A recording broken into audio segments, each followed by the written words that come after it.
appointment দিয়াৰ দিনাখন কম ভাল এপইণ্টমেণ্ট দিয়াৰ দিনাখন 23 তাৰিখে এপইণ্টমেণ্ট হ'ব ৰাতিপুৱা যদিও 22 তাৰিখে বুলি ওলাইছে 23 তাৰিখে এপইণ্টমেণ্ট হ'ব 10,000তকৈ অধিক নিবনুৱা যুৱক যুৱতীয়ে 23 তাৰিখে নিযুক্তি পাব সিদিনাখনেই মই যি ক'ব আছে মোৰ ভাষণত মই ক'ম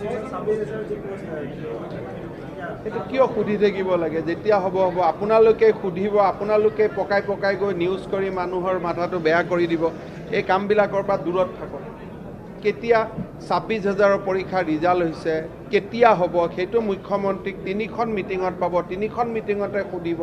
তাৰপিছত 3 ধৰণে নিউজটো বজাই দিব দি পেলাই কোনোবা এজনক আৰু এজন আপোনালোকে প্ৰডাকশ্যন কৰি ল'ব যে এওঁ কৈছে অভিযোগ দিছে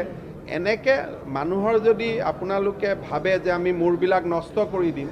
তেতিয়া নিবনুৱা ডেকা লৰাই টিভিৰ কেমেৰা দেখিলে গালি পৰা আৰম্ভ কৰি দিব আপোনালোকে নিজৰ কাৰণে অলপ চিন্তা কৰক নিজৰ কাৰণেও আপোনালোকে চিন্তা কৰক এনেকুৱা কেৰেক্টাৰ এটা আপোনালোকে টিভিত লৈ গৈ বনাই দিয়ে দি গোটেই মানুহৰ মূৰবিলাক বেয়া কৰি দিয়ে এটা ভাল কথা নহয় কতটো ভাল ক'বাত কোনোবাই মুখ্যমন্ত্ৰীক সুধি থাকে নেকি যে কেতিয়া ৰিজাল্ট দিব মুখ্যমন্ত্ৰীয়ে পৰীক্ষা পাতে নেকি পৰীক্ষাটো কণ্ট্ৰলাৰে পাতে তাতে গৈ সুধিব লাগে কেতিয়া এপইণ্টমেণ্ট দিব জানেই 23 তাৰিখে দিব বুলি পেপাৰত ওলাই গৈছে তাৰ পিছতো সুধিব সুধাৰ পিছত যদি ক'বাত মোৰ মুখেদি 11টা আৰু 2টা ক'বাত দুখন বাৰ সুধোতে 2টা ওলাই গ'ল সেইটো গৈ আকৌ নিউজ কৰি দিব ই ৰাতিপুৱা 11 ক'লে গধূলি 2 ক'লে ইয়াত কি ৰহস্যৰ গুণ আছে এইটো বাদ দিয়ক না অসমখন নিৰ্মাণ কৰিব সাংবাদিকৰো সহায় লাগিবতো আপোনালোকে যদি সহায় নকৰে কেনেকৈ অসমখন নিৰ্মাণ হ'ব